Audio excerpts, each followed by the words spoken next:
OK, cash, il y a 15 ans maintenant, j'ai été victime d'agression sexuelle et parallèlement à ça, j'ai toujours écrit.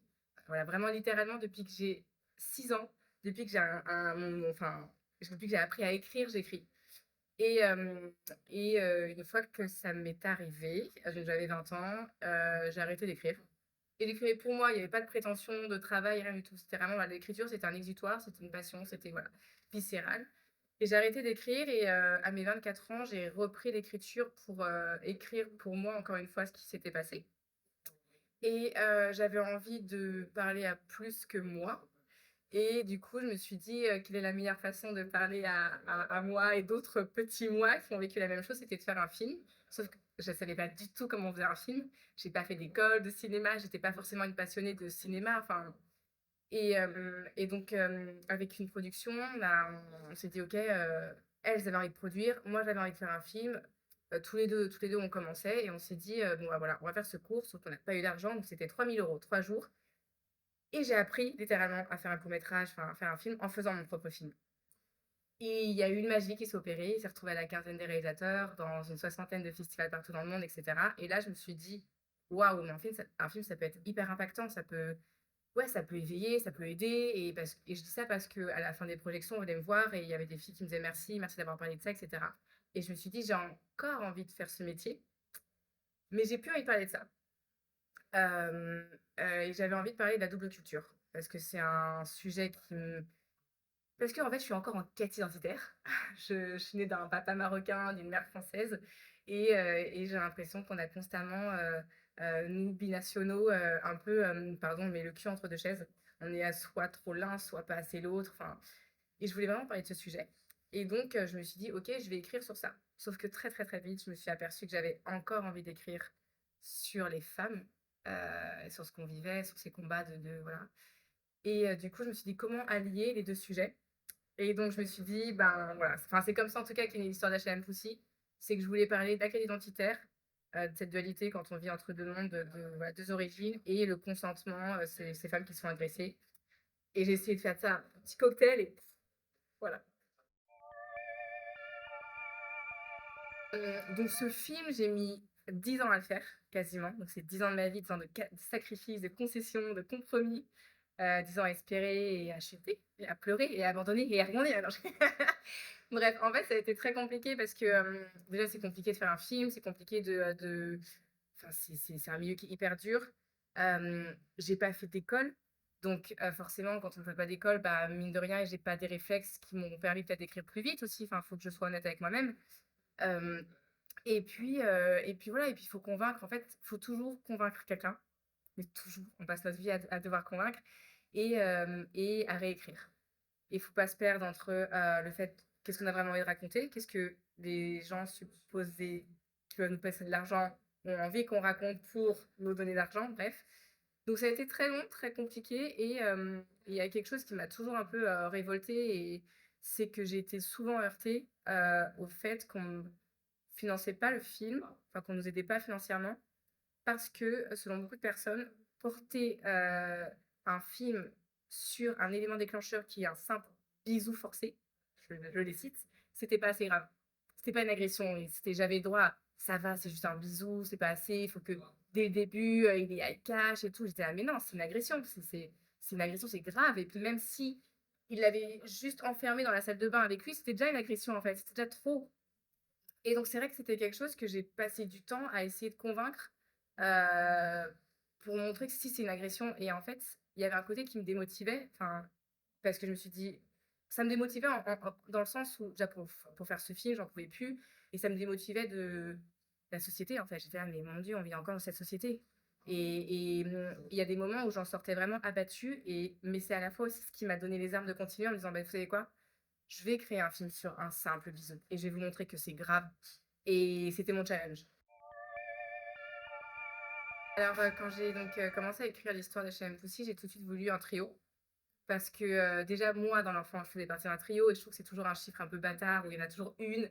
Quand il y a une dispute, il y en a toujours 2 contre une. Voilà, c'est plus facile et voilà et symboliquement, il y avait aussi ce fameux chiffre qui ressort, qui est plus ou moins vrai, mais de une femme sur 3 qui se fait agresser Et donc voilà, j'étais partie sur cette idée-là et les 3 pouces 6, c'est 3 facettes de ma personnalité. C'est-à-dire que, je suis énormément Amina. Amina est inspirée, à beaucoup de pourcentage, de ma vie, en fait.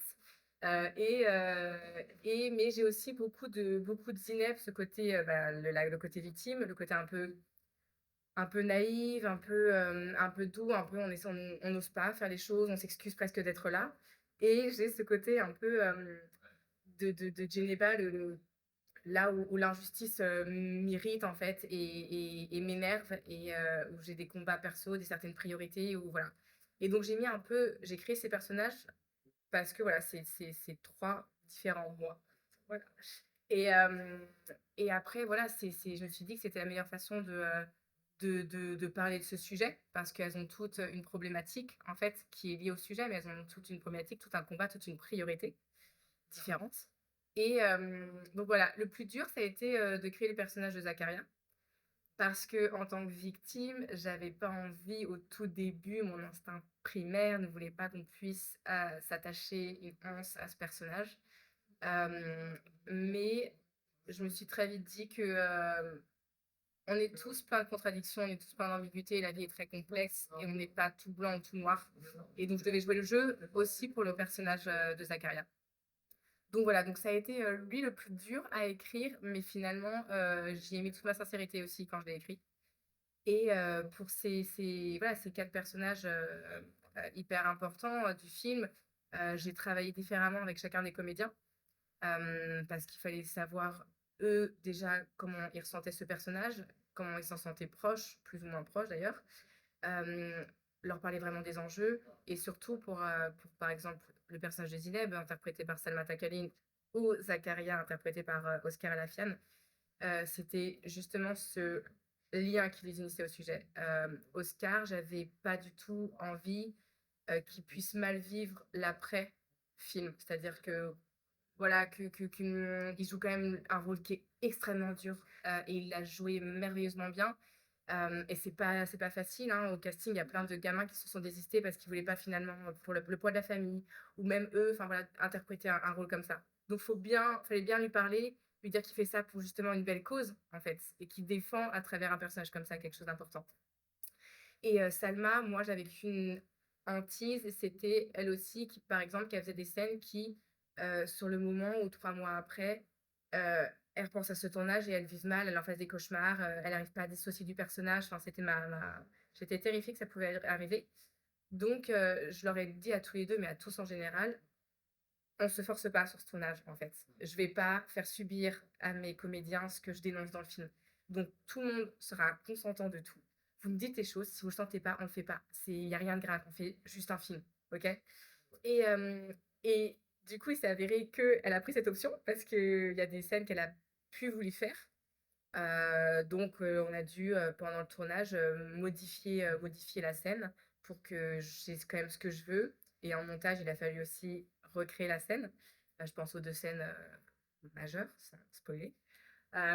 Mais donc voilà, donc voilà, c'est des jeunes, ils ont pas tourné en majorité, donc voilà, c'était vraiment leur parler, leur faire comprendre leur rôle surtout, et voilà, leur dire, je voulais voilà, qu'ils posent toutes les questions possibles et imaginables, s'ils n'avaient pas compris telle scène, pourquoi elle faisait ça, c'est quoi la psychologie de ce personnage à ce moment-là, pourquoi elle réagit comme ça, enfin, c'est parler, parler, parler, parler, et même maintenant, on est en contact 2 ans après, enfin, c'est mes bébés, voilà. En fait, je préfère presque mettre à mal le tournage du film pour le bien-être des comédiens. Dans le sens où, en fait, bien sûr, enfin, j'allais dire c'est des humains, c'est sûr que c'est des humains, mais dans le sens où c'est pas juste des personnes qu'on prend, elles interprètent mon personnage et ciao bye.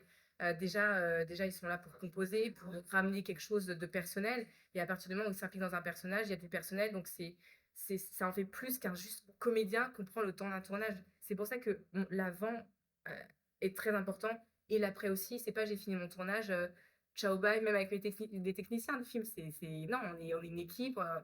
Donc bref, donc ouais, donc c'était hyper important que tout se passe bien et tout s'est bien passé. Maintenant, il faut savoir écouter, faut savoir rebondir, faut savoir recréer. Hem, je faisais pas non plus la maline quand Salma Takaling me disait, «Je suis désolée Nora, mais je le sens plus». Enfin, voilà, ça te fout une boule au ventre ailleurs, il faut savoir gérer l'info et avec le smile et surtout pas la culpabiliser ou quoi. Donc voilà, donc tout ce qui est consentement, c'est quelque chose dont on a beaucoup parlé pendant le tournage, à côté et pendant. Voilà, c'est bienveillance, c'était le mot d'ordre, même avec les figurants, même avec, enfin, tout le monde, avec tout le monde, quoi. Parce que je voulais absolument pas qu'il y ait un truc de travers qui se passe, surtout pendant le tournage d'un film comme ça. C'était moi, quand j'entends ce qui se passe à l'extérieur, il y a des choses qui méritent le poil, mais c'est pas que le milieu du cinéma, on en parle parce que c'est médiatique, partout en fait, partout. Donc j'ai écrit ce film, j'ai commencé à l'écrire, il y avait pas le mouvement du MeToo qui était né. Le mouvement du MeToo est arrivé en plein pendant l'écriture, j'ai appelé mon producteur en mode, «Mais c'est génial pour le monde!» parce qu'utopiquement, je pensais que ça allait que ça allait régler, tout et après je me suis dit: «Mais pour le film, c'est horrible parce qu'on va arriver après la bataille». Parce que quand le temps que j'écrive et que je tourne, le MeToo, ce sera fini, donc tout ira bien, donc le film sera obsolète, limite, il y aura pas besoin d'un film comme ça parce que le consentement, ça sera acquis. Force est de constater que non. Mais donc voilà, donc voilà, c'est quelque chose, c'est un débat que je pense qui est encore loin d'être fini malheureusement. Et maintenant c'est cool parce que, il y a des référents sur les plateaux de tournage, enfin il y a plein de choses qui se mettent en place. La génération de maintenant, elle est née avec plus de codes entre les mains en fait. Hem, C'est-à-dire que au delà du fait de savoir si le consentement est acquis pour tout le monde, c'est ils savent ce que c'est pour la plupart, ils en ont entendu parler et il y a un truc très générationnel qui fait que bah, c'est en fait, ils se sont appropriés des combats d'adultes. On leur a laissé beaucoup un gros merdier, ils sont nés dedans, ils prennent leurs armes qui sont parfois les réseaux sociaux pour se démerder avec, mais ils sont conscients de plein de choses et ils veulent bouger les choses. Il y a quand même quelque chose de très vif, je trouve, dans cette génération. Donc je pense qu'il y aura beaucoup moins, j'espère, beaucoup moins de drames avec la génération actuelle, la nouvelle génération, où, c'est acquis qu'un bisou, c'est forcé, c'est une agression. Hem, Parce que je fais référence à ça, parce qu'on m'a beaucoup reproché qu'un bisou, c'était pas assez comme agression. Mais ouais, je pense qu'ils ont les moyens, en tout cas, je crois fortement à cette génération, ils ont les moyens de faire bouger les choses.